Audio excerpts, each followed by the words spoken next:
Bonjour, bienvenue dans une famille à énergie positive. Suivez-moi.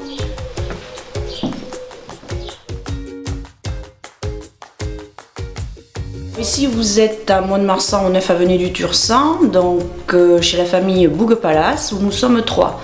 2 adultes et un ado de 18 ans. Pourquoi est-ce que vous avez décidé de participer à ce défi? Parce qu'on a des amis qui l'ont fait l'an dernier, et puis c'est pour faire des économies, ce qui n'est pas négligeable pour le budget de la famille. Vous en avez entendu parler oui, comment absolument, en fait, par avec nos amis, et puis avec la pub qu'il y a sur internet, enfin les petites infos.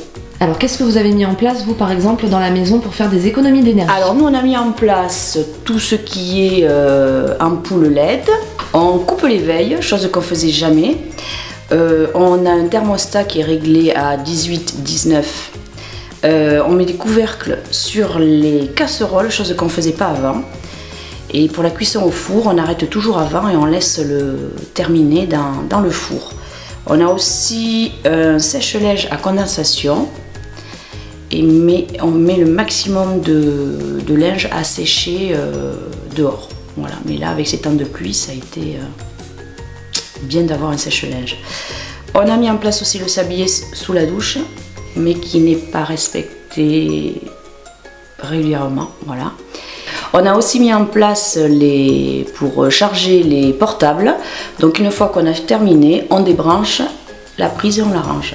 Voilà. Concrètement, est-ce que vous ressentez justement les bénéfices de ces petites choses que vous avez mis en place? Alors là, au dernier relevé, on en est à moins 3%.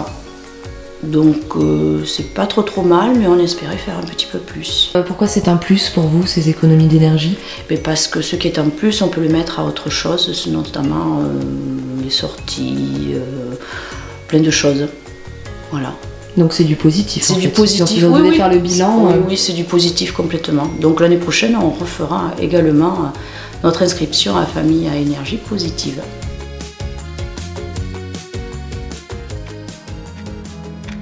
Bonjour et bienvenue.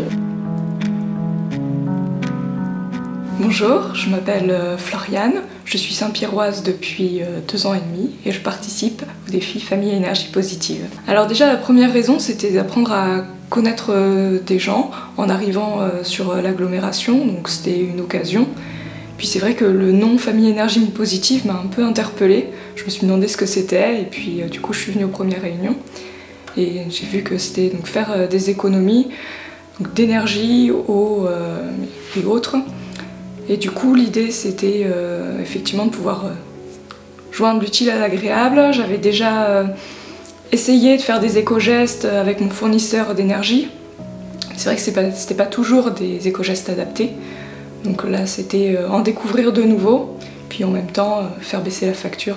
Ça a bien fonctionné. Alors sur la première année, j'ai fait à peu près 30% d'économie en électricité, sachant que je suis en tout électrique, et 20-30% également pour l'eau.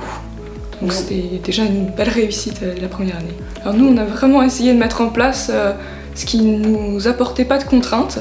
Donc c'est vrai qu'on avait déjà des petits éco-gestes, sur la lumière, tout était acquis, sur le fait de couvrir les casseroles, les poêles, etc. C'était bon.